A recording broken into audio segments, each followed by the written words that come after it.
Hello friend, स्वागत है आपका एनक्यू स्टडी के बीएसएससी सीजीएल 4 क्लास में। आज हम साइंस का यह तीसरा क्लास लाए हैं। इससे पहले हमने साइंस के 2 क्लास और सोशल साइंस के 2 क्लास आपके लिए अपलोड किए हैं। अगर आप वो सारे क्लास नहीं देखे हैं तो इस वीडियो के डिस्क्रिप्शन में जो है लिंक मौजूद है, आप सभी क्लास को यहाँ से देख सकते हैं। सवाल हमारे स्क्रीन पर पहला आया है कि एक गोलाकार दर्पण के परावर्ती पृष्ठ के मध्य एक बिंदु होता है, उसे क्या कहते हैं। यानी गोलीय दर्पण होता है उसके मध्य में, गोलीय दर्पण के मध्य में एक बिंदु है, उसको किस नाम से जानते हैं। तो गोलीय दर्पण चाहे वो अवतल दर्पण हो या फिर उत्तल दर्पण हो, दोनों दर्पण के केस में जो दर्पण के परावर्ती सतह के मध्य में जो यह बिंदु होता है, इस बिंदु को क्या कहा जाता है। तो इस बिंदु को P के नाम से जानते हैं, पोल यानी ध्रुव।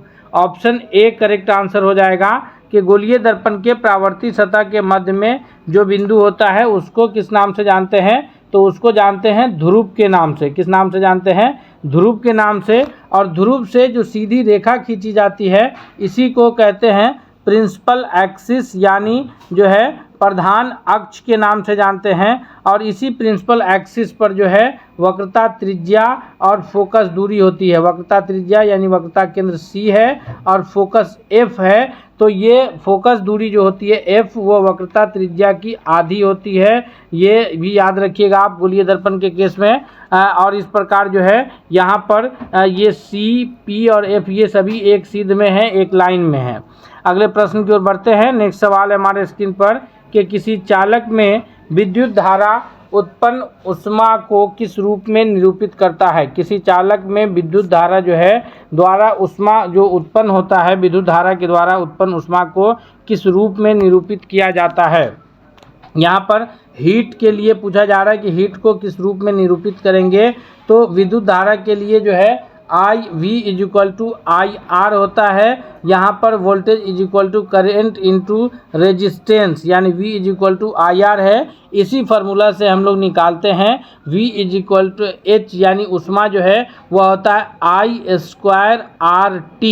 I²RT, जहाँ I जो है यह करेंट है, I क्या है, यह विद्युत धारा है, R जो है यह प्रतिरोध है, यानी रेजिस्टेंस है R प्रतिरोध, और T जो है धारा बहने का समय है, यानी जितना देर के लिए जो है जितना देर तक धारा प्रवाहित होगा उसी अकॉर्डिंगली, उसी के हिसाब से जो है वहाँ पर हीट उत्पन्न होगी, ऊष्मा उत्पन्न होगी। यानी ऑप्शन बी जो है दूसरा नंबर प्रश्न के लिए ऑप्शन बी सबसे करेक्ट आंसर है। दोस्तों, हम एक एक महत्वपूर्ण प्रश्नों को पूरे व्याख्या के साथ आपके लिए डील करते चलेंगे, इसलिए आपसे रिक्वेस्ट है कि अगर आप चैनल पर नए हैं तो प्लीज़ चैनल को सब्सक्राइब करते हुए बेल आइकन को दबा लीजिए ताकि अगला हर अपडेट्स आप तक सबसे पहले आए। सवाल है कि निम्न में से कौन सी एक रासायनिक अभिक्रिया है। यानी रासायनिक अभिक्रिया का मतलब ये है कि रासायनिक परिवर्तन की भी कह सकते हैं आप, कि एक बार जब वह अभिक्रिया हो जाए, वह परिवर्तन हो जाए, तो दोबारा फिर वह वापस अपने अवस्था में नहीं लौटेगा। यह कौन सी अभिक्रिया है? बर्फ़ का पिघलना।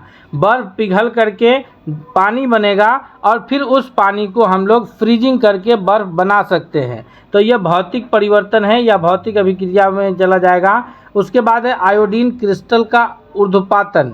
ऊर्ध्वपातन कहते हैं कि अगर गर्म करें तो ठोस से सीधा गैसीय अवस्था में पहुंच जाए और बिना द्रव में बदले, और जब ठंडा करे तो गैस से सीधा ठोस हो जाए बिना द्रव में बदले। तो आयोडीन क्रिस्टल का ऊर्ध्वपातन होगा, फिर उसे ठंडा करेंगे, आयोडीन क्रिस्टल हो जाएगा। गीले कपड़े का सूखना, गीला कपड़ा सूख जाएगा, फिर पानी से हम उसे भिगो सकते हैं। ये सारा भौतिक परिवर्तन है, यानी एक बार परिवर्तन हो जा रहा है पुनः उस वापस स्टेट में लौट आता है। लेकिन मक्खन का खट्टा होना, एक बार जब मक्खन खट्टा हो जाएगा तो फिर वह जो है क्या होगा, वह मक्खन दोबारा फिर हमें उस प्रकार का स्वादिष्ट नहीं बन सकता है। यह एक रासायनिक अभिक्रिया है। और उसी प्रकार दूध से दही जमना रासायनिक अभिक्रिया है। लोहे पर जंग लगना, कोयला का जलना, कागज़ का जलना, ये सारा जो है एक रासायनिक अभिक्रिया है। यानी एक बार जब ये परिवर्तन हो जाता है तो पुनः इस स्टेट में वापस दोबारा नहीं आ पाता है। अगले सवाल की ओर बढ़ते हैं। सवाल चौथा है कि यांत्रिक ऊर्जा किसके बराबर होता है। यांत्रिक ऊर्जा यानी मैकेनिकल एनर्जी इसमें से किसके बराबर होता है। तो यांत्रिक ऊर्जा बराबर होता है, याद रखिएगा, कि जैसे अगर आप किसी बस में, चलती हुई बस में बैठे हैं, तो आप बैठे हैं तो आपके बैठे होने की वजह से आपके पास स्थितिज ऊर्जा है, और चूंकि बस गति में है तो इस वजह से गतिज ऊर्जा भी है। तो वहाँ पर आपके पास जो है यांत्रिक ऊर्जा की बात आएगी, मैकेनिकल एनर्जी, क्योंकि यांत्रिक ऊर्जा जो होता है वह गतिज और स्थितिज ऊर्जा दोनों का क्या होता है, गतिज और स्थितिज ऊर्जा का योग होता है, उसको हम लोग यांत्रिक ऊर्जा के नाम से जानते हैं। चौथा का ऑप्शन डी होगा। याद रखिएगा, गतिज ऊर्जा के लिए जो होता है वह हाफ mv², गतिज ऊर्जा निकालने का फॉर्मूला क्या है, हाफ mv², जहाँ पे m जो है वस्तु का द्रव्यमान है और v जिस वेलोसिटी से, जिस वेग से वस्तु गति में है वो v है। तो यहाँ पर वेग बढ़ने से या द्रव्यमान बढ़ने से वस्तु की गतिज ऊर्जा बढ़ती है। उसी प्रकार जो है स्थितिज ऊर्जा के लिए जो फॉर्मूला होता है उसको mgh के नाम से जानते हैं, यानी m वस्तु का द्रव्यमान, g जो है ग्रेविटी है और h जो है वो हाइट है। तो यहाँ पर स्थितिज ऊर्जा अगर द्रव्यमान बढ़ता है या वस्तु का हाइट बढ़ता है तो फिर वहाँ पर स्थितिज ऊर्जा बढ़ेगा। मिसाल के तौर पे ऐसे समझिए कि अगर कोई 10 केजी का वस्तु पृथ्वी पर या ज़मीन पर रखा हुआ है और यही 10 केजी का वस्तु छत पर रखा हुआ है, दोनों विराम अवस्था में है, दोनों में स्थितिज ऊर्जा है, लेकिन जो वस्तु छत पर रखा है उसका स्थितिज ऊर्जा अधिक होगा। क्यों? क्योंकि उसमें h का मान बढ़ जाएगा, और जो ज़मीन पर रखा हुआ वस्तु होगा उसका स्थितिज ऊर्जा कम होगा, क्योंकि h का मान उसका कम रहेगा। तो यांत्रिक ऊर्जा गतिज और स्थितिज ऊर्जा का योग है। और याद रखिएगा, गतिज ऊर्जा का जो फॉर्मूला है वो हाफ mv² है और स्थितिज ऊर्जा के लिए mgh है। अगले प्रश्न की ओर बढ़ते हैं। नेक्स्ट सवाल है कि निम्न में से कौन सा घोल विद्युत का चालक नहीं है। विद्युत का चालक इसमें से कौन सा घोल नहीं है। सोडियम हाइड्रोक्साइड यानी NaOH का घोल जो है यह विद्युत का सुचालक होता है। एसिटिक अम्ल का जो घोल है यह भी विद्युत का सुचालक होता है। चाहे हाइड्रोक्लोरिक अम्ल या HCl का जो घोल है यह भी विद्युत का सुचालक होता है। तो जो विद्युत का सुचालक नहीं है वह है ग्लूकोज का घोल, यानी ऑप्शन बी 5वां नंबर प्रश्न का सबसे करेक्ट आंसर है। एक एक महत्वपूर्ण प्रश्न को हम कवर कर रहे हैं। आपसे रिक्वेस्ट है कि अगर चैनल पर नए हैं तो ज़रूर सब्सक्राइब कर लीजिए। इसी प्रकार के प्रश्न अक्सर बार बार पूछे जाते हैं परीक्षाओं में। सवाल है कि जब प्रकाश की किरण एक सघन माध्यम से विरल माध्यम में यात्रा करती है तो किस दिशा में मुड़ती है। ध्यान से पढ़िएगा प्रश्न को। कह रहा है कि जब प्रकाश की किरण एक सघन माध्यम से विरल माध्यम में यात्रा करती है तो वहाँ पर क्या होता है। जैसे सघन माध्यम की अगर हम बात करें कि प्रकाश की किरण अगर कांच से इधर हवा में प्रवेश करती है तो क्या होगा।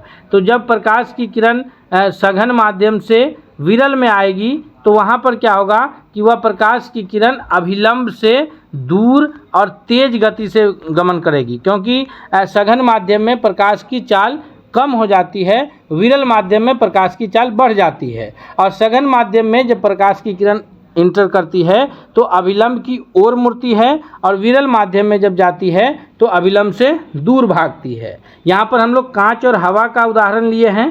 कांच से अगर यहाँ पर ये मान लीजिए कि जो है यह P जो है इसका परपेंडिकुलर है, अभिलंब है, और किरण जो है ये I किरण आ रही है, तो ये I किरण जो है यहाँ पर जब कांच से हवा में इंटर करती है, रिफ्रैक्टिव रे जो R बनती है, तो यह अभिलंब से दूर जाती है और जो है यह तेज गति में जाती है, क्योंकि इसका माध्यम विरल हो जाता है। इस प्रकार ऑप्शन बी करेक्ट आंसर हो जाएगा कि अभिलंब से दूर और गति बढ़ जाएगी। अभिलंब से दूर और गति बढ़ जाएगी। अगले सवाल की ओर बढ़ते हैं। सवाल अगला है कि निम्नलिखित उपकरणों में से कौन सा चालक में विभवांतर बनाए रखने में मदद करता है। ध्यान से पढ़िएगा। निम्नलिखित उपकरणों में से उपकरण का नाम है कौन सा चालक में विभवांतर यानी वोल्टेज को मेंटेन रखता है। वोल्टेज को मेंटेन रखने का काम कौन करता है। ए मीटर से करंट की माप करते हैं। ध्यान से पढ़िएगा। ए मीटर से क्या करते हैं, करंट मापते हैं, विद्युत धारा की माप करते हैं। किसी भी सर्किट में विद्युत धारा मापना हो तो किससे मापेंगे, ए मीटर से। वोल्ट मीटर से वोल्टेज को किसी भी परिपथ में जो धारा है परिपथ में विभवांतर को मापने का काम क्या करेंगे, वो वोल्ट मीटर से मापेंगे। गैल्वेनोमीटर जो है इससे जो है ये गैल्वेनोमीटर से हम लोग जनरली प्रतिरोध को मापते हैं, और यहाँ पर चूँकि सेल और बैटरी बचता है, सेल या बैटरी जो किसी भी परिपथ में या उपकरण में विभवांतर को बनाए रखने में मदद करता है। सवाल अगला है कि किसी वस्तु का विस्थापन हमेशा होता है। जी हाँ, वस्तु का विस्थापन, डिस्प्लेसमेंट, वस्तु का विस्थापन क्या होगा? तो विस्थापन को पहले समझिए कि अगर कोई ए से वस्तु बी तक की दूरी तय करती है, ए से बी तक की दूरी किधर से तय करती है? सी होकर के वो तय करती है, ऐसे तय करती है। तो ए से बी की जो न्यूनतम दूरी है यह विस्थापन कहलाता है। ये सी होकर के दूरी तय की, लेकिन जो न्यूनतम सबसे शॉर्टेस्ट डिस्टेंस बिटवीन 2 पॉइंट, 2 बिंदु के बीच की जो सबसे न्यूनतम दूरी होती है वह विस्थापन कहलाता है। तो यहाँ पर ए से बी की दूरी क्या है? विस्थापन है। अगर विस्थापन की अगर हम बात करें तो कभी कभी केस में क्या होता है कि हम यहाँ से ए से चलना प्रारंभ किए और फिर घूमते हुए फिर कहाँ पहुँच गए? बिंदु ए पर ही पहुँच गए। तो ऐसे केस में यहाँ पर भी धनात्मक था, यहाँ पर हमारा जो है डिस्प्लेसमेंट वह शून्य हो जाता है, क्योंकि जो जिस पॉइंट से चलना शुरू करते हैं और जिस पॉइंट तक पहुँच जाते हैं दोनों पॉइंट एक ही हो जाता है, तो वहाँ पर विस्थापन क्या हो जाता है? शून्य हो जाता है। तो उसी प्रकार जो विस्थापन है वो ऋणात्मक भी होता है, शून्य भी होता है, धनात्मक भी होता है। तो यानी ऑप्शन डी करेक्ट आंसर हो जाएगा कि ये सभी केस ऐसा बनता है कि विस्थापन धनात्मक, ऋणात्मक और शून्य होता है। सवाल अगले की ओर बढ़ते हैं। सवाल 9वां है हमारे स्क्रीन पर कि प्राचीन काल के जानवरों, पौधों एवं अन्य जीवों के संरक्षित अवशेष या चिन्हों का अध्ययन विज्ञान क्या कहलाता है? जी हाँ, फिर से पढ़िएगा कि प्राचीन काल के जानवरों, पौधों एवं अन्य जीवों के संरक्षित अवशेष या चिन्हों का जो अध्ययन का विज्ञान है यह पैलियोंटोलॉजी कहलाता है।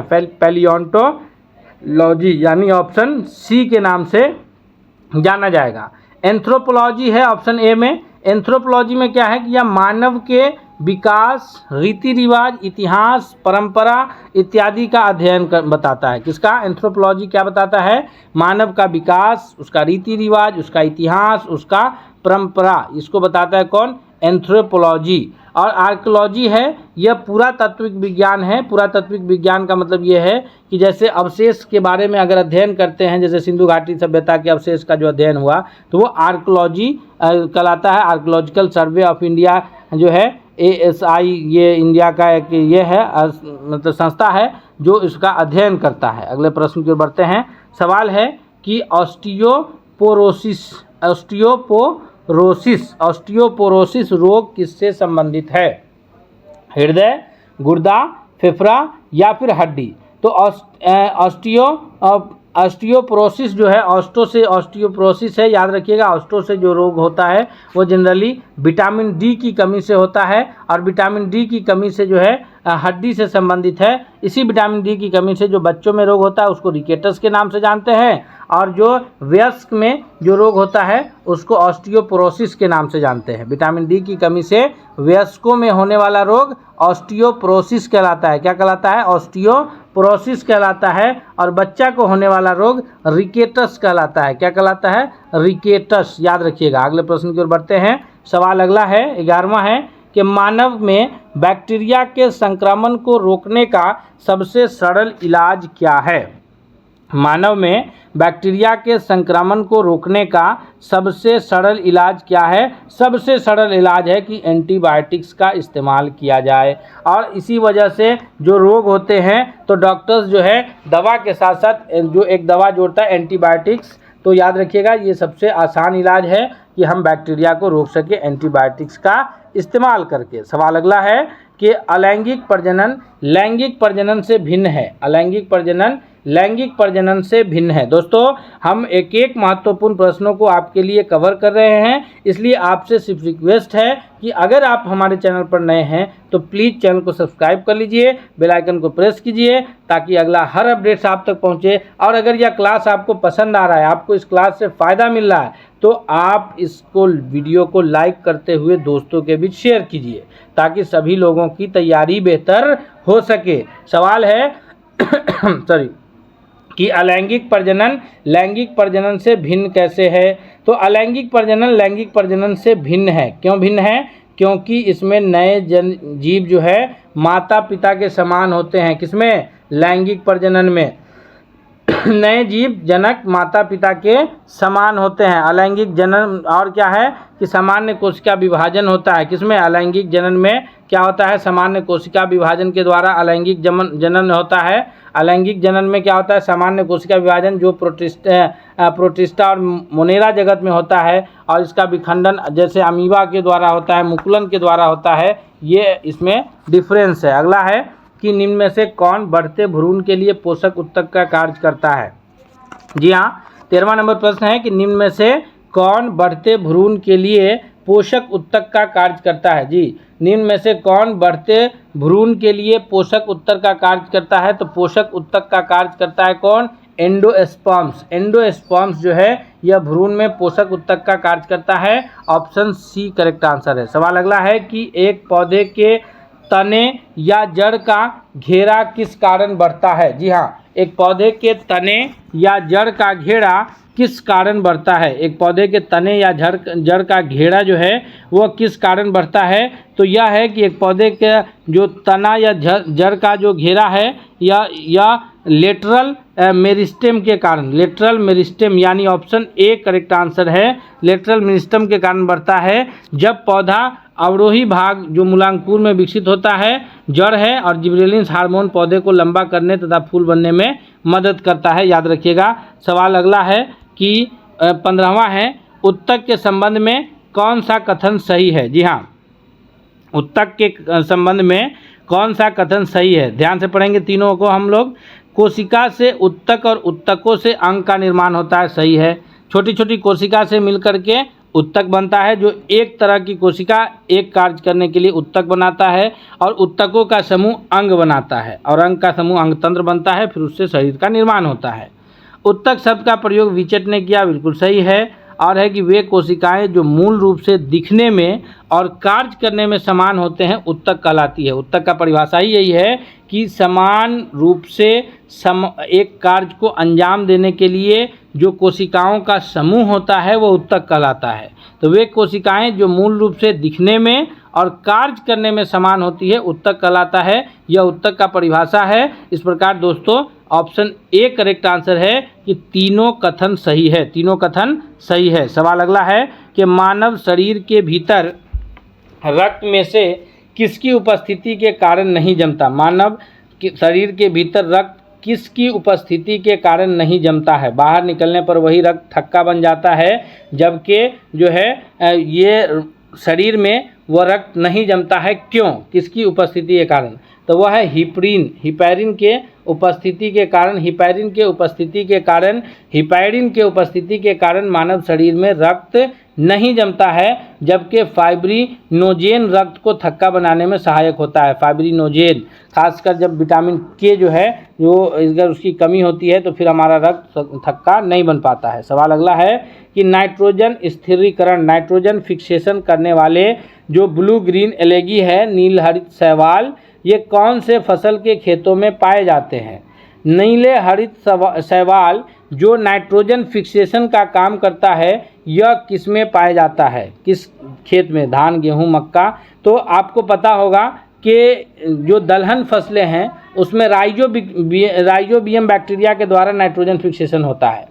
लेकिन यहाँ पूछा जा रहा है कि नील हरित शैवाल यानी ब्लू ग्रीन एलगी के द्वारा जो नाइट्रोजन फिक्सेशन है वह किस खेत में होता है? तो यह धान की खेती में होता है। किसमें? धान की खेती में। जी हाँ, नील हरित शैवाल को साइनोबैक्टीरिया के नाम से जाना जाता है। याद रखिएगा, नील हरित शैवाल को साइनोबैक्टीरिया कहते हैं। नील हरित शैवाल किसान द्वारा जैविक खाद के रूप में उपयोग किया जाता है, और नील हरित शैवाल सामान्य रूप से धान के फसल में करीब 25 से 30 किलोग्राम प्रति हेक्टेयर ये पूरी करता है। अगले प्रश्न की ओर बढ़ते हैं। सवाल अगला है कि निम्न में से कौन सही सुमेलित नहीं है? सही सुमेलित कौन नहीं है? हैजा जो है ये विब्रियो कॉलरी के नाम से जाना जाता है, और फिर कुष्ठ रोग जो है या कोढ़ या कुष्ठ रोग माइक्रोबैक्टीरियम लेप्री के नाम से जानते हैं। फिर उसके बाद टेटनस है जिसको क्लोस्ट्रीडियम के नाम से जो जानते हैं, क्लोस्ट्रीडियम के नाम से जानते हैं।